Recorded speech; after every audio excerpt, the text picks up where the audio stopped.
Hi, I'm Giulia. I'm an engineering manager now, but I have more than 10 years of development experience. I'm not in love with the code as I'm in love with people, and this became very evident as much as my seniority grew up. So I discovered that I found more satisfaction on helping ICs around me than coding.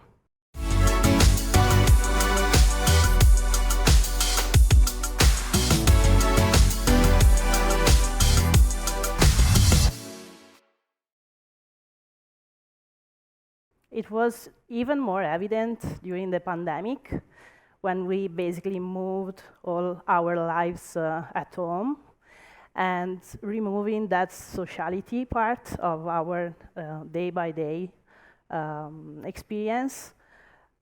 What was there was the relationship we had with our colleagues.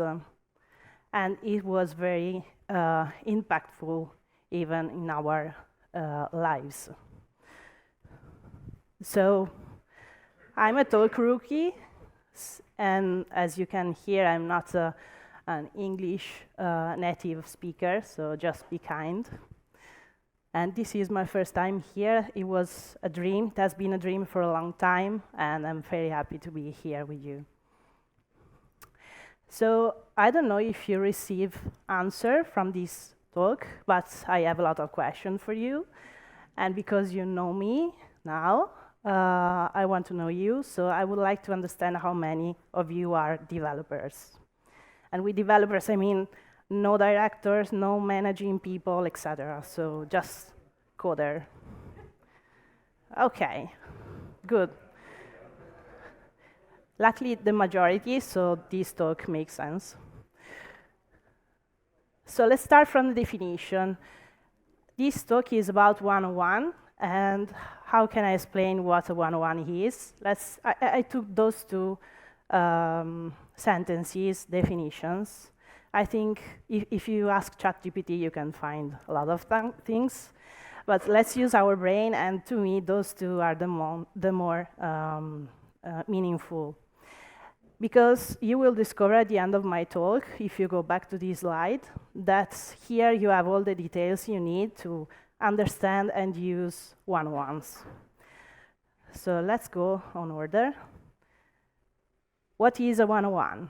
Is a regular check between two people in an organization. I'm referring usually to a manager and an employee. We can discuss a lot who is the employee. Even the manager is an employee. So for the purpose of this meeting, of this talk, sorry, let's speak about those two figures, the manager and the employee. It means that the manager has to manage people. The employee, for tech companies, usually are ICs, so individual contributors. The other thing that I highlighted is that 101 meetings are the place where you can coach, mentor people, give in context, and even listen to them if they are frustrated about something or they are happy about something. But there is something more in those two sentences that is not very easy to understand if you read them for the first time. So help the participants grow in their roles. It means that even if you are speaking about a manager and an employee, so we are bringing with those two words even a hierarchy idea. So the bias is that the manager is higher than the employee usually. In this case, it's different because both of the participants will grow. And the other thing is that, yes, is a dedicated space on the calendar. We are speaking about a meeting, but it also has to have a place in your mental map. It means that your being a human being, it's involved in this kind of activity. Another question for you. Now that you know what a 101 meeting is, how regularly you meet your manager. So do you regularly meet him or her? Can you raise your hand? Okay, so it seems that you are in the lucky bucket.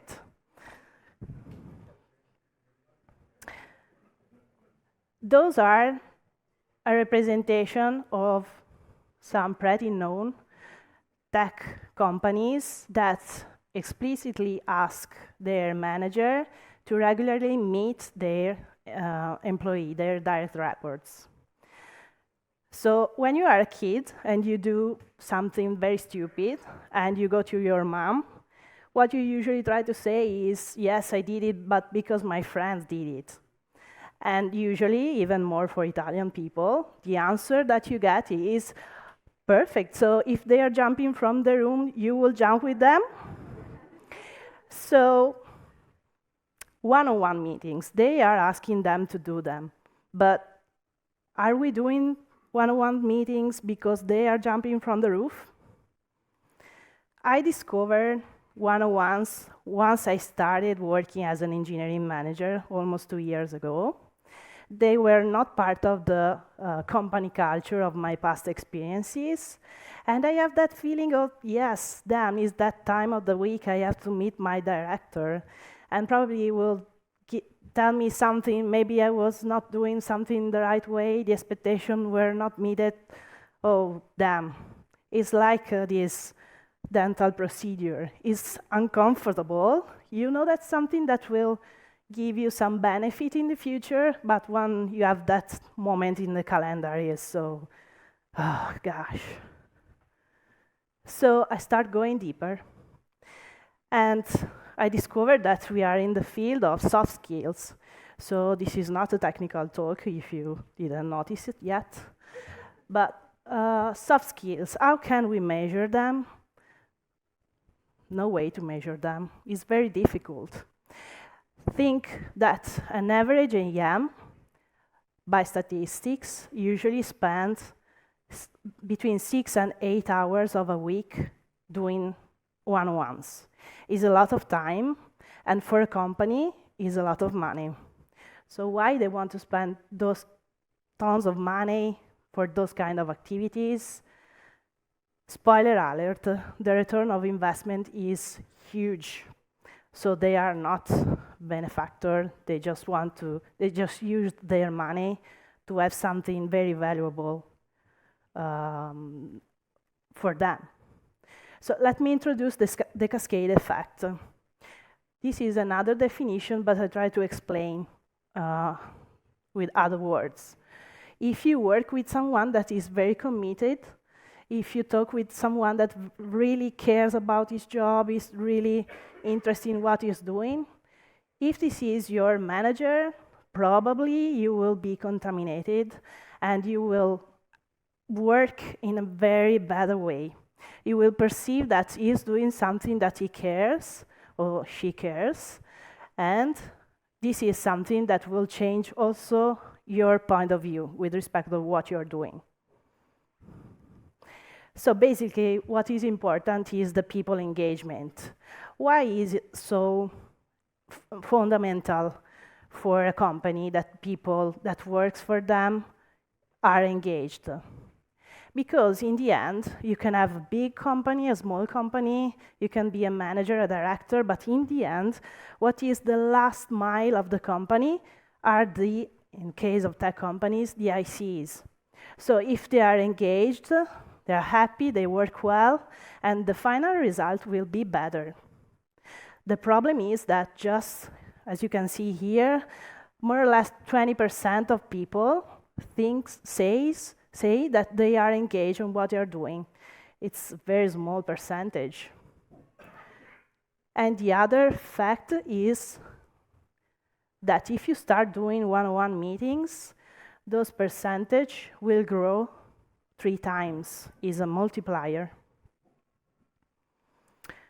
So now the question is, how can I keep people engaged? First thing, I can create some space for them to discuss with them. I'm not, again, talking about technical meetings. even if part of our daily job is about them. It's just a place to discuss with them. And you have to be open to listen their opinion. Each one opinion has his own value, and is something that definitely you should spend time to listen.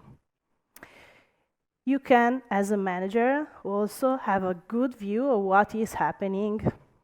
So if you work for a small company, maybe you are working very close to your ICs and you are able to understand what is happening. But if you are working on a bigger company and maybe you are not an EM of first level but a second one, you need a time to understand what is happening inside the team, the dynamics, what is happening if you work for a client. So what is happening outside the door of your office? And then you should also take some decision to let this good feeling grow. So keep the morale of the employees high. And is a very, very good tool. The thing that people keep people engaged, the very good thing is try to understand the toxic dynamic before they become real. So keep eyes open to see what is going on the wrong direction. Prevent a problem is always better than face a real problem. So if you go through this list, you can understand that is another definition of what 101 is. So it's becoming clear that 101s have positive impact on a lot of things. Job satisfaction and motivation, what I was telling you before. If you know that in your company there is always someone ready to listen to you, it's something that allows you to work, a little bit less relaxed. And you know that you are facing a problem, you can always have someone or a door to knock in.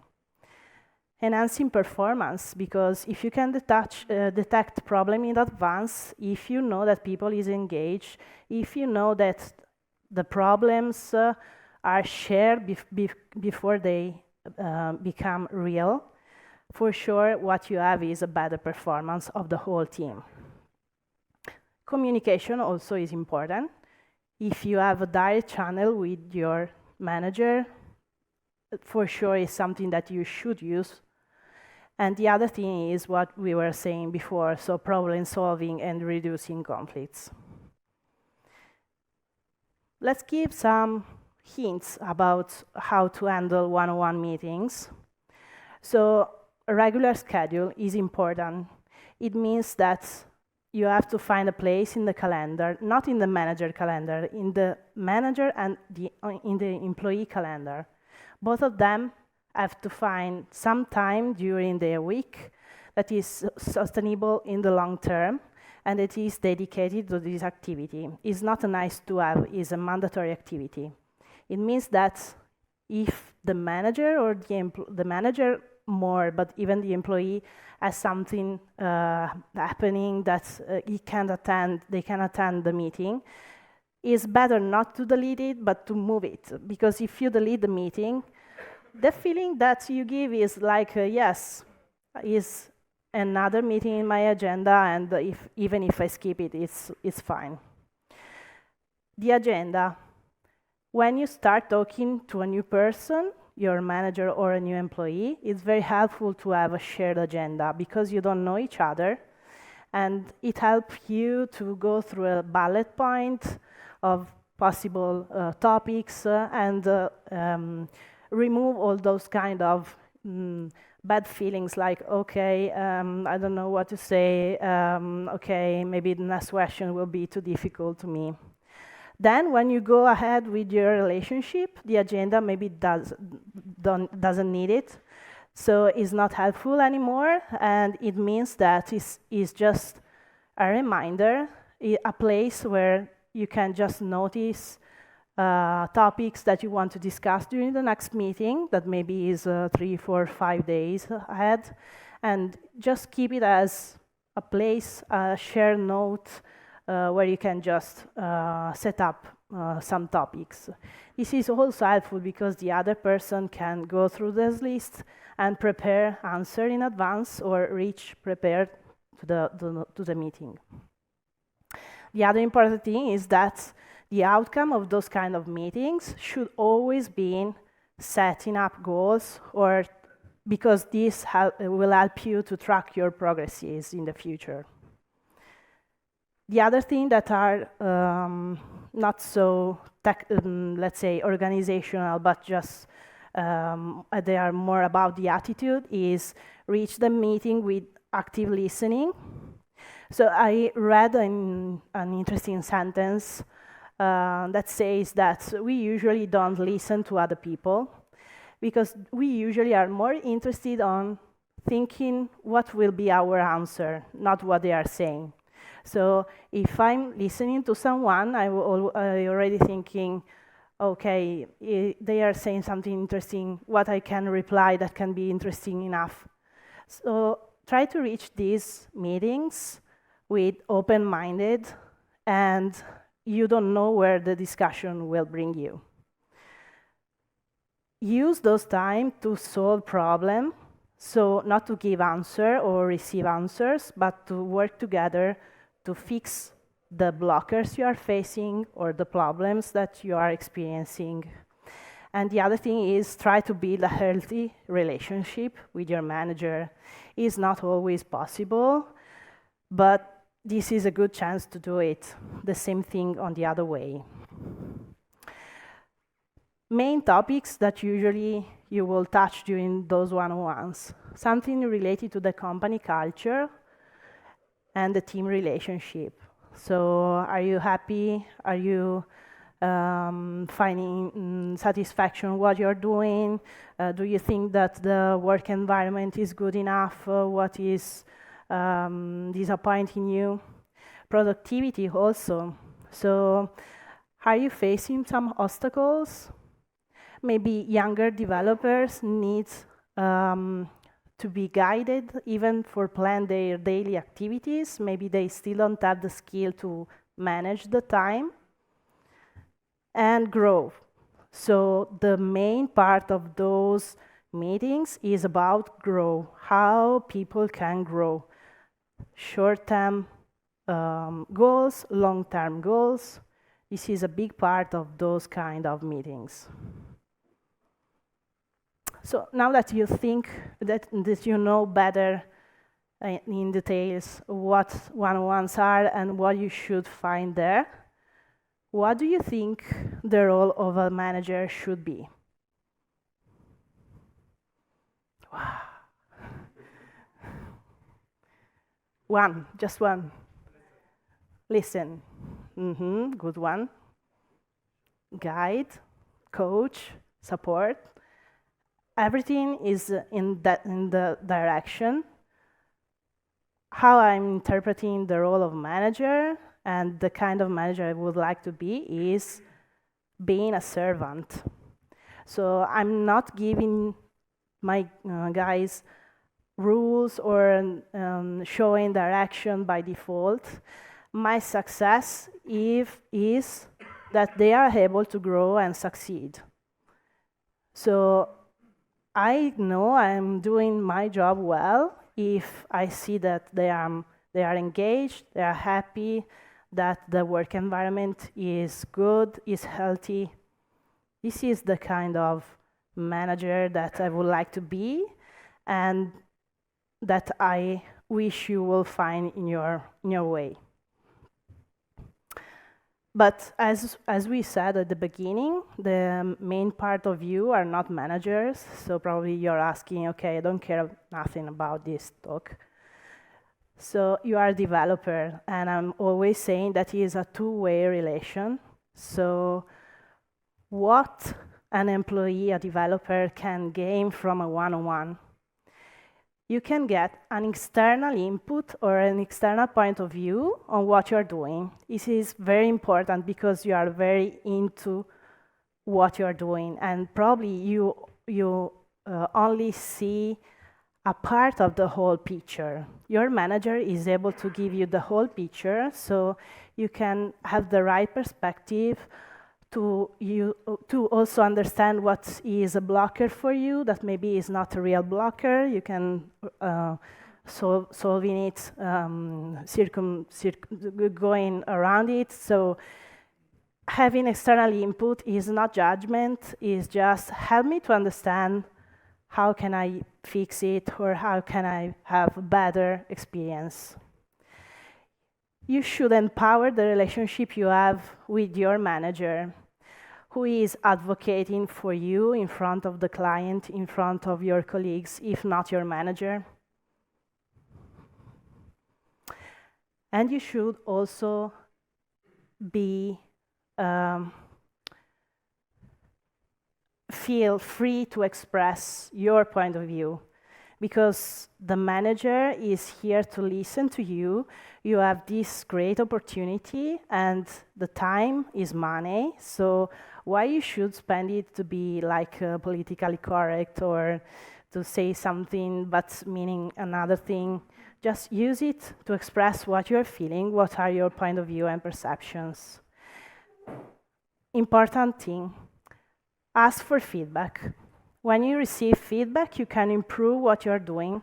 It's, again, uncomfortable because we are human beings, but it's the fastest thing that you can have to improve yourself.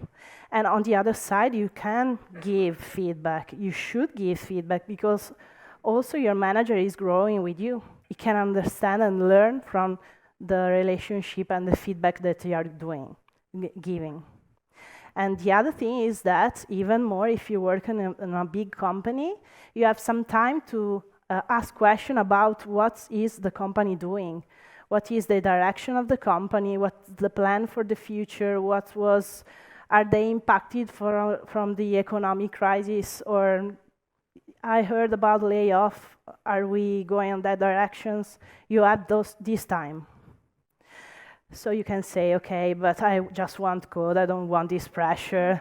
I'm not a talkative people, and again, your manager is trained to help you. So if you reach that meeting with that mindset, the manager will help you to go through it. But remember that we are always in the human interaction field, so the result is not predictable. Life is always happening, so the work maybe is not the first point in your life in that period. That's fine. It's something that has to be taken into consideration, and it's something that is happening to all of us. And we discover it even more after the pandemic, that we want a better balance between the work life and the private one. This is another good point. I work for a fully remote company, so we don't have coffee machines. And we can't do small talks. And one-on-one is the only way I have to know, even personally, the people I'm working with. So I spend a lot of time, if they agree with me, to speak with them. So if we usually, literature says that the average of one-on-one are 30 minutes per week, I spend more time with them because I need those small talks to know them personally. It helps me to understand how they can face problems, for example, or what kind of actions I have to take to prevent some situations that are uncomfortable for them. So if you read these numbers, 1 people on 4 has this feeling of loneliness working from home. It means that if you think about the people that is here, is a lot of people. And then there is the bonus point. I am a woman in tech.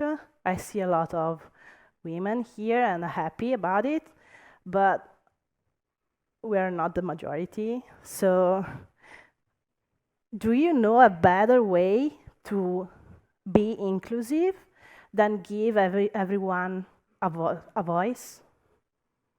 So even if you are the last one of the company, not talkative, the one that is never present to the meetings, that have personal problems, etc., etc., the thing most difficult to reach, but you have some time scheduled for you, dedicated to you, and your voice will be heard by someone. So if you are already doing one-on-one, I hope that you will find better new energies on attending them. Understand that you have a lot of power in that time. If you are not doing them, maybe ask your manager to start doing them. You will find a list of articles that are very interesting if you want to be the first one of your company that will start this crazy adventure. And if you're looking for a new job, let's consider it as a benefit, is a real benefit. I worked in companies where if I had to reach my manager, I had to pray for 30 days. It was crazy. And the downside of it was that I only asked for them when the problem that I had was so big that it was unbearable. So let's think about it if you are going to change your job. And that's all, guys. Thank you. Thank you. Well, for a first time, definitely not bad. Thank you. Now you can understand why Nebula won the prize as the best place where to work in Italy last year, and also this year. Yeah, so. Yeah, around there. Yeah, so understandable. Do we have any questions? There's one over there.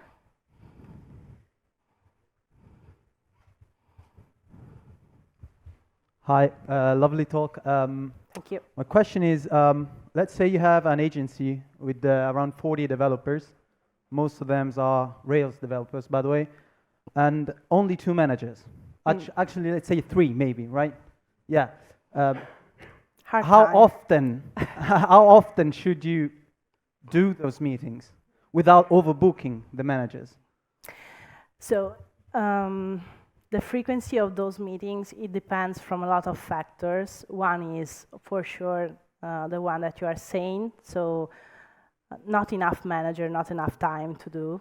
It means that probably is not weekly basis, but it will be weekly, monthly, and on the other side, because you know that you can't have those kind of frequency, maybe the one-on-one won't be 30 minutes, but will be longer.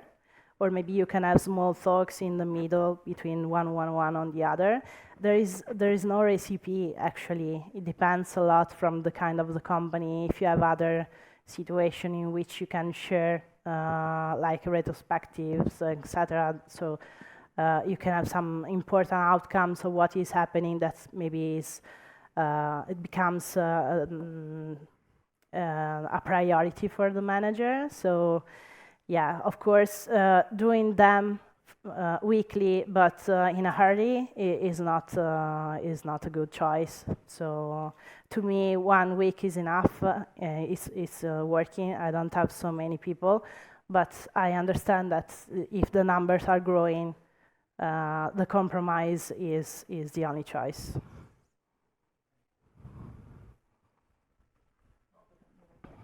Two, actually.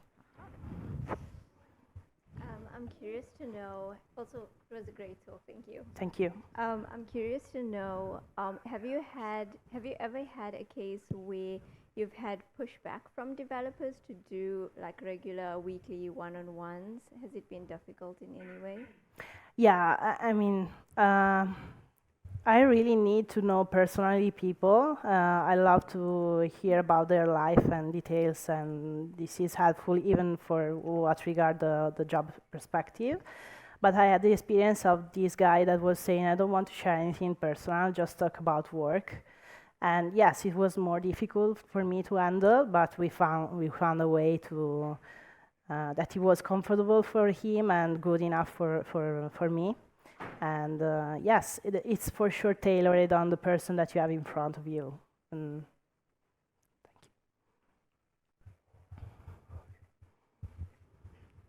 Hello. I've always ask myself how to establish a trustful relationship with a person that is above you in a hierarchy that can fire you. Wow. So, no, I have to say that a lot of the power of this tool is something that is strictly related to the company culture.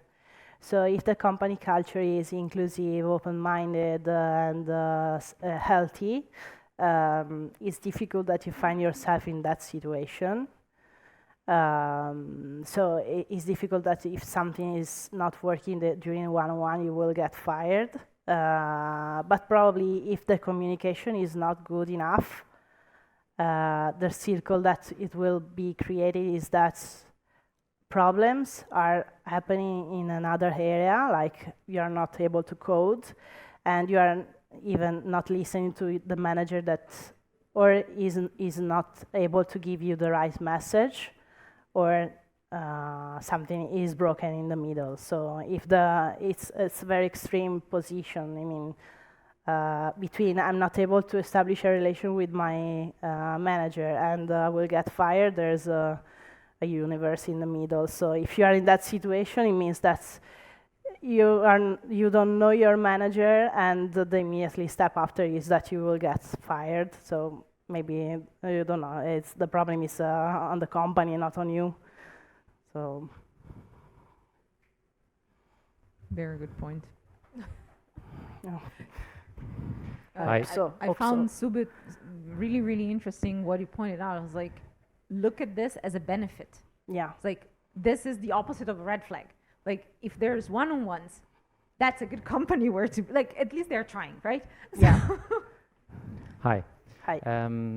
As a developer, I'm interested in bringing one-on-ones in my company because we're not doing them. Do you have any advice for convince my manager to do Oh, these yeah, kind of another meetings? $1 million Thank you. question. I mean, it depends of this again from the size of the company, how much you can contaminate your manager if they're open-minded enough. I knew companies where it were absolutely not possible to have those kind of regular meetings. So it's difficult. You should find some places. I don't know, are you having retrospectives or meeting with your manager? You can use them. You can start sharing some documentation articles, even this meeting if you want. But yeah, it becomes difficult. It depends we should understand better the situation. Like, are you working in a team with other developers? You start thinking the whole team that is something that you will need, you want to face, and so you will go together to the manager, or maybe your manager is already ready to start those kind of activities, and you just need to, use the coffee machine to say, hey, you paid the conference and I heard about it, let's try it, give it a try. It's, start saying, okay, let's try for a month. If it works and we see, give some time, a goal. So after a month, I think that our satisfaction and productivity will be increased by 10%. We'll be able to deploy 10 more tickets. Try and error. Drop that invite in their calendar. No agenda. That's going to scare them off. Exactly. Thank you, Giulia. Thank you. Couldn't Thank agree you. more. We have one more question. We have just one more question. Hi, I'm here. Sorry. Oh, Sorry. A silly one. Who watches The Watchmen? I mean, should also managers have one-to-ones, and to which manager? yeah, thank you for the question. So yeah, as a manager, you should, or I am having one-on-one with my director. And the other good thing is that it happens as human beings that you have a manager, but you are not able to communicate. But part of this procedure of having one-on-one is also having the skip level one-on-one. It means that, I don't know, 3 times in a year, you will meet the manager of your manager. And this is, again, another good option to say, hey, it's not working because I'm not able to work with my manager. There's something.